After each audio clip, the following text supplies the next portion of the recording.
Hey guys! Welcome back to Just Basics and welcome back to another video intro. Alright, so 1 year in the making na tong video na to guys, and yeah, today pag-uusapan natin ang aming solar setup. Okay, so as a freelancer or sa ating mga naka-work from home guys, is napaka-importante sa atin na dapat uninterruptible yung power natin, right?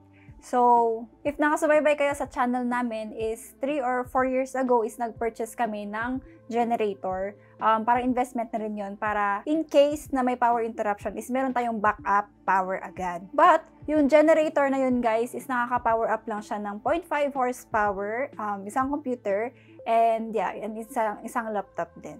And now, ipapakita ko naman sa inyo yung DIY solar setup namin and paano siya nakakatulong sa atin as freelancer or sa atin na dapat uninterruptible yung power natin. Alright, so dito sa YouTube guys, madami nang gumagawa na ito, mga solar DIYers or sa other social media platforms also, madami nang nag-i-introduce ng ganitong setup.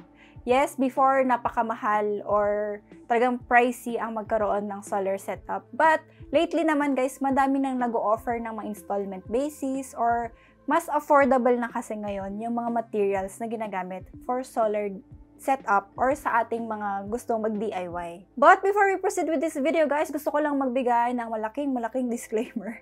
Kasi guys, hindi po biro ang mag-DIY ng solar setup. Kailangan pa rin natin ng patnubay at gabay ng mga professionals or yung mga talagang nag-i-install ng solar setup. Dahil guys, base sa aming experiences, napakadelikado din talaga ang paggawa ng DIY or ng solar setup.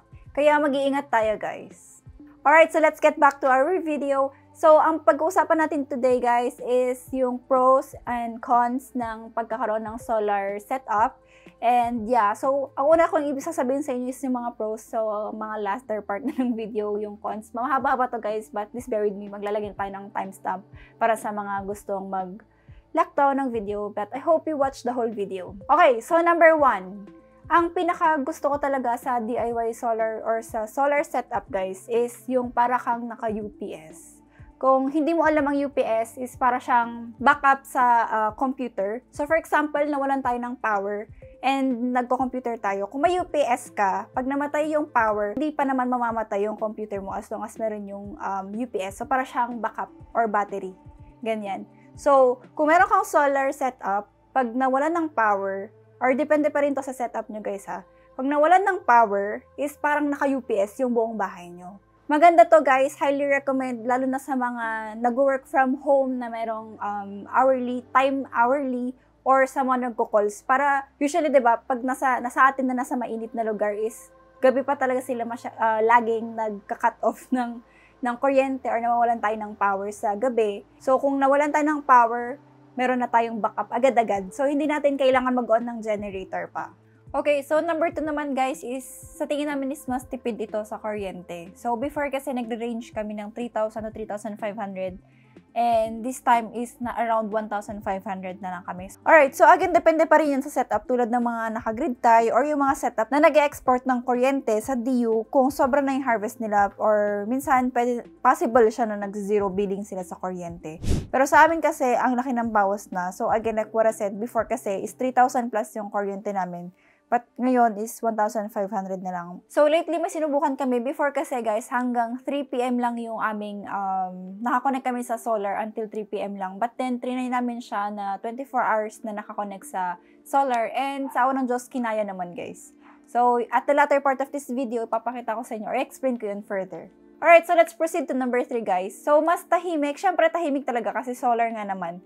Mas tahimik versus doon sa generator. So, before nga nahihiya ako na naka-generator kami and then yung mga kakapbahay nakikita na or naririnig nila yung ingay ng generator and nahihiya talaga ako. However, syempre, kailangan mo naman magkaroon ng power at that time. So, yeah, kapanan na lang ng muka. But then, this solar setup, guys, sobrang gustong-gusto ko siya kasi nga tahimik. Lalo na sa gabi, if nagkaroon kayo ng power outage and i-on nyo yung generator, nakakahiya, diba? But then, itong solar setup, again, like what I said, pag naka-battery kayo, agad-agad na siya na naka-setup na and hindi ka na mawawalan or wala ka ng power interruption. In case na mawalan kayo ng kuryente sa gabi at hindi kayo naka-connect kayo sa grid. Okay, so let's proceed to number 4. At this point naman, I think mas maganda yung solar setup. Mas matagal siya long term kaysa doon sa generator. Kasi yung generator, yes, gumagana pa siya after 3 years. However, hanggang ngayon na lang, hanggang doon na lang talaga yata. Kasi trinay naman namin ayusin yung generator namin. And, yun, I don't know what's the problem, but yeah, hanggang doon na lang siya. For the solar, as long as na-maintain nyo naman, lalo na yung inverter nyo guys, na hindi siya nag-overheat, or alam nyo yung hanggang saan lang yung capacity nyo, and I think mas mahaba yung buhay ng solar setup versus sa generator. Alright, so that's it for our pros, guys. Again, yung cons natin later na at the latter part of this video. Ayan, so kami guys, nag-DIY setup na lang kami sa aming solar. But guys, if ever na kaya naman ng budget nyo and kaya naman magbayad ng mga pros or yung mga nag-install talaga ng solar setup, then go ahead. Madami naman ang nag-install ngayon guys, and meron na rin silang mga option na pwedeng mag-installment and the like. And I think mas cheaper na ngayon versus before. Alright, so let's go ahead and discuss ko sa inyo yung mga unang equipment na pinurchase namin sa aming DIY solar setup. Okay, so dahil work from home naman kami guys, and palagi or madalas mag-brownout sa lugar namin, nagpa siya kaming mag-DIY solar at setup na lang. So sa una, syempre research muna kami guys. And ngayon, madami namang mga tutorials or mga solar installations sa YouTube or other social media. Pero yung una namin binili guys is actually sa Shopee lang din ito, and yeah, meron tayong Shopee S-Pay later at that time. And ito ang inverter. Noon, medyo unti pa lang mga inverter na brands. This was last year. At hindi naman afford yung mga leading brands, which is yung Solis, DE, and the like. So, ang kinuha naming brand is Y&H. So, hybrid naman na to guys, and inverter na din siya. So, onting details lang about this inverter is 4.2 kWh or 4,200 watts ang rating niya. So, tama na siya para sa amin, yung mga appliances namin. And ito din yung pinili namin kasi nung una, wala kaming battery. So, ito gumagana siya kahit wala pang battery. So, after ng inverter, mga ilang buwan siguro bago kami nakapagkuha ng solar panels. Regarding sa solar panels naman, mahal pa at the time nung bumili kami. From Manila pa to guys ha. So, napagastos talaga kami sa shipping papunta dito sa lugar namin. So, yung nakuha namin is 3 pieces pa lang, which is 580 watts yung capacity ng solar panel. Ayan, so meron na tayong mga solar panels and the inverter. Next na mga binili namin is yung mga safety devices like yung mga breaker, AC at yung DC and mga wires. And mga surge protectors at kung ano pang mga connectors. Alright, so noong una guys, okay na sa amin yung 1,000 watts from the 3 panels na na-purchase namin. And ang naka-harvest niya kasi is around 1,000 watts, which is kaya na niyang i-power up yung aming 1 horsepower na aircon. And inverter naman kasi yun guys, kaya okay lang siya with the 3 panels na meron kami. And in the afternoon kasi guys, bumabalik na siya ng kusa sa DU since naka-hybrid naman kami na setup, is automatic na siyang bumabalik sa DU sa hapon. So, fast forward tayo, medyo nakapag-ipon-ipon naman na kami guys. So, sinubukan naman namin mag-DIY ng battery. At nung una, ang pinakamurang battery ay yung ganito. Sinopoly na nakailang second hand na yata at madalas bloated na yung mabibili mo. Pero noon, mahal pa ito guys, nasa 1,800 pa ang isa. But ngayon, below 1K na lang yata. So, ang battery na binuo namin ay 24 volts. So, nung unang nagka-battery kami guys, na-fulfill naman namin yung gusto naming uninterruptible na power namin sa gabi. But then, maliit lang yung capacity ng battery namin, nasa 80 to 90 amp hour lang. Kaya, pwede lang siyang tumagal ng mga ilang oras lang guys. Pero ang kagandahan nun, pag nawala yung kuryente, hindi ka naman mawawalan ng power yung computer mo bigla-bigla. Like yung ref, and yung aircon mo, and yung mga router at internet. So, buong bahay mo nga is naka-UPS, like what I said earlier. So, masaya naman na kami by that time, pero kasi pag nagsimula ka na mag-DIY ng solar guys, talagang gusto mong mag-upgrade ng mag-upgrade. Ganon. And ngayon, meron na kaming 3 na buong battery. So, magkakaibang klase sila, pero ito ay 24 volts. So, magkakaiba sila ng capacity guys. Isang 90 amp hour, isang 100 amp hour, at isang 150 amp hour. Alright, so recently guys, meron na kaming na-purchase naman na additional solar panels, and mas mura siya compare dun sa una namin nabili na mga solar panels. And ito is pinick up na namin siya kasi malapit lang siya sa location namin. Unlike before na pinaship pa talaga namin siya from Manila. So ngayon mga 5 panels na kami and umabot na kami ng 2,000 plus ang harvest namin sa umaga.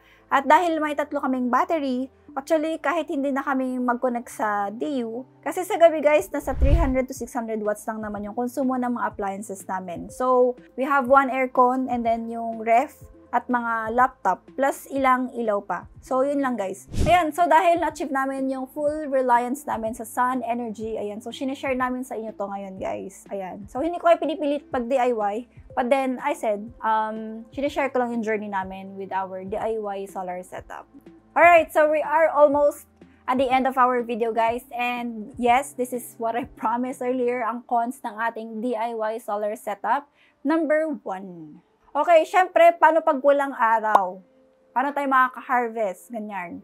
But then, since naka-hybrid tayo guys, is kahit naman umuulan or hindi masyado, or medyo makulimlim, let's say, is meron pa rin naman naka-harvest ang ating solar. However, hindi siya kasing lakas, syempre, ng masyadong sunny, di ba? Pero meron pa rin siyang nakukuha na energy. Okay, so dahil hybrid naman yung ating inverter guys, is pwede naman siyang mag-AC charging sa ating DU. Alright, so let's proceed with number 2. So most people, naririnig ko sa mga kakilala natin or people around us is namamahalan talaga sila sa solar setup. And yes, but then this time naman na guys is mas mura na ang solar kaysa before. And may mga initial cash out kasi yung mga naririnig namin about sa solar, na mahal daw yung mga initial cash out. Pero ngayon guys, marami naman nang nag-i-installment unlike before. Alright, number 3 guys is regarding sa technical issues or ano yung mga technical things na gagawin ganyan. Masyadong ma-technical. Ayan. So, sabi ko nga, kung kaya nyo naman magpa-install and i-check nyo na lang din siguro yung after sales nila kung if ever nagka-problem kayo sa solar setup is madali ba silang ma-reach out, ganyan. So, go for installment na lang or magpa-lagay na lang kayo guys kaysa mag-DIY. I'm not encouraging in this video na mag-DIY DIY setup kayo. We're just sharing our journey in this video, alright? So, yeah. Well, I agree na ma-technical. Okay, so this is the first part of our DIY solar setup journey. Again, we're just sharing this to you guys. We're not encouraging everybody or anyone doing solar setup. And yeah, so sana samahan nyo ako ngayon sa mga susunod pang videos about sa ating DIY solar setup. And again, I'm very happy kasi nagamit na namin itong DIY solar setup sa mga panahong nabagyo kami like the Imong. Sabi ko nga yung area namin was affected and wala talaga kaming kuryente for the 3 weeks time and hindi kami nag-generator kasi kinaya naman ng aming DIY solar setup. Ayan. So, napaka-convenient kasi hindi kami namatayan ng AC, wala kaming, yung ref namin is tuloy-tuloy. Yan. So, walang naging inconvenience sa amin regarding sa power. So, at that time is, ramdam mo na talaga na worth it yung mga pinang-setup namin or yung mahal na pinang-setup namin sa aming DIY solar setup. Ayan. So, this is the end of our video of our part 1, guys. Again, we will have another part of our DIY solar setup. Please support me. Yeah, thank you so much for watching up until this video. If you have any questions, clarifications, kung may gusto kayong i-suggest regarding sa mga ganitong bagay or other stuffs na pwede nating i-review sa channel, just let me know in the comment section and I'll do my best to read that and reply also. Anyway, thank you so much for watching and please don't forget to like, subscribe, and share this video if you need to. And see you on my next video. Don't forget to follow me also on Facebook, guys, and Instagram.